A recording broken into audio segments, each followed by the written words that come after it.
Hi everyone. आज IPO की बात करने वाले हैं इपेक ड्यूरेबल। आज के आईपीओ में एनालिसिस में देखेंगे कि कंपनी की फाइनेंशियल कंडीशन क्या है, बिजनेस मॉडल क्या है, इसे लगाना है या अवॉइड करना है। बात करते हैं विदाउट वेस्ट टाइम किए हुए, डीप ड्राइव करते हैं अपने एनालिसिस में। अगर आपने अभी तक अपना चैनल सब्सक्राइब नहीं किया है या फर्स्ट टाइम चैनल को देख रहे हैं तो आप चैनल सब्सक्राइब कर लें। तो सबसे पहले अपन देखते हैं कि कंपनी का बिजनेस मॉडल क्या है, कि इस बिजनेस मॉडल से ये पता चलेगा कि लॉन्ग टर्म के लिए ये अच्छा है या ये नहीं है, कितना इसको सब्सक्रिप्शन मिलेगा और कहाँ ये खुलेगा। तो सबसे पहले बात करते हैं कंपनी के बारे में। कंपनी इनकॉर्पोरेट 2019 में कंपनी की इस्टेब्लिश है। कंपनी का काम क्या है? ये ओरिजिनल डिज़ाइन मैन्युफैक्चरिंग ओडीएम, ये कोई मैन्युफैक्चरिंग करती है। क्या करती है? ये रूम एयर कंडीशनर, ये एसी बनाने का काम करती है जो अपने घरों में लगता है। ये कॉमर्शियल बिल्कुल भी नहीं बनाती है, ये सिर्फ ओनली अपने घर में लगने वाला एसी वो बनाती है। ये कंपनी मैन्युफैक्चरिंग करती है sheet metal part, inject modular part, cross flow, fan, PCB, BM, ये कंपोनेंट हैं। ये सारे जो एसी में यूज होते हैं वो मेटल पार्ट बनाने का काम ये कंपनी करती है। अब बात करते हैं कंपनी की यूनिट कहाँ है। कंपनी की ऑलमोस्ट यूनिट देहरादून में है, जो 4 यूनिट दिखा रही है कि 4 यूनिट है वो देहरादून में है, और एक सिंगल यूनिट है वो जो भिवाड़ी में, राजस्थान में भिवाड़ी है, वहाँ एक यूनिट है। बात करते हैं कि कंपनी के पास एम्प्लॉई कितने हैं। तो कंपनी के पास 734 फुल टाइम एम्प्लॉई हैं, जिनमें इंक्लूडिंग इंजीनियर और अदर्स डिप्लोमा स्टूडेंट, ग्रेजुएट, ये सारे हैं। कंपनी का आईपीओ 19 जनवरी 2024 को खुला है और ये बंद होगा वेनेसडे को, और इसकी अलॉटमेंट होगी जनवरी 25 को, और लिस्टेड होगा ये 29 जनवरी 2024 को। अब बात करते हैं कंपनी के शेयरों की। कंपनी ने शेयर की 10 रुपये पर, कंपनी ने फेस वैल्यू रखी है 10 रुपये पर शेयर की, और कंपनी ने प्राइस बैंड रखा है 218 से 230 का पर शेयर का प्राइस बैंड रखा है। हमेशा आईपीओ अपर साइड बैंड पे ही लगाना चाहिए, तो 230 रुपये पर शेयर बैंड पे लगाना चाहिए।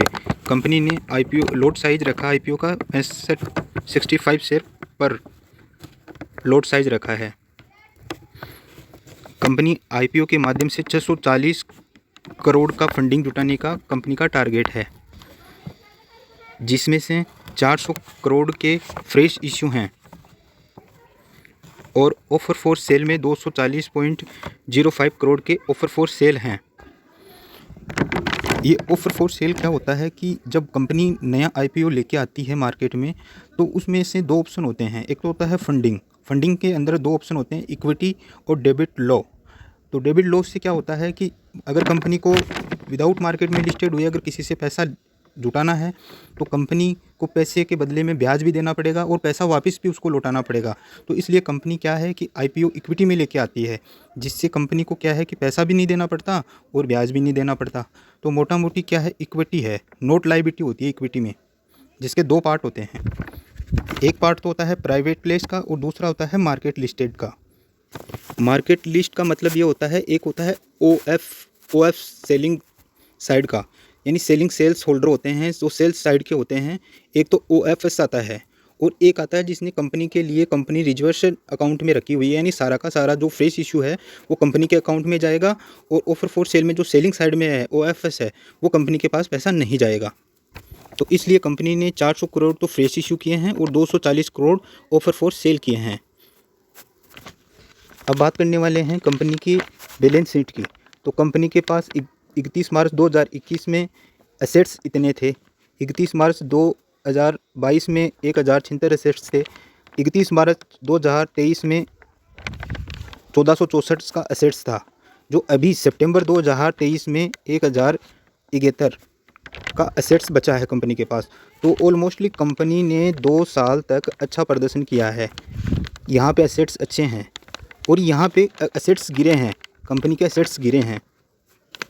कंपनी का रेवेन्यू 2021 में 739 करोड़ था, बाद में 927 हुआ, फिर जंप किया 1540 पे, और इस साल जो सितंबर तक इन्होंने अभी तक दिया है उसमें 616 करोड़ के ही रेवेन्यू इनके पास आया है। तो कुल मिला के यहाँ पे रेवेन्यू में डीप देखने को मिला है अपन को। अब बात करते हैं प्रॉफिट की कि कंपनी के पास बचा क्या है। तो 2021 में 7.80 बचा था, फिर 17.43 हुआ, फिर 3.197 हुआ, और इस साल 2.6 का ही मार्जिन हुआ है। तो प्रॉफिट में यहाँ पे बहुत कमी देखने को मिली है। तो क्योंकि जैसे ये सीजनेबल है कि एसी है, वो सर्दियों में तो बिकते नहीं हैं, वो तो गर्मियों का पार्ट है, तो अपन ये कह सकते हैं कि ये 3-4 महीने जो जाते हैं इनमें इनकी प्रॉफिट हमेशा डिक्रीज होता है। इंक्रीज इनका जब गर्मी आती हैं तभी इंक्रीज होता है। नेटवर्थ की बात करें तो पहले 68.98 था, फिर 1.87 हुआ, फिर 3.36 हुआ, और फिर 47.31 हुआ। तो एसेट्स नेटवर्थ में भी इस साल थोड़ा सा मुनाफा देखने को मिला है। अब बात करते हैं टोटल ब्राउजिंग की। इसमें पहले 238.56 था, फिर 38.98 हुआ, फिर 492.45 हुआ। यहाँ पे इसमें गिरावट देखने को मिली है, जो अच्छा संकेत मानते हैं कि कंपनी ने खर्चे हैं वो धीरे धीरे कम किए हैं।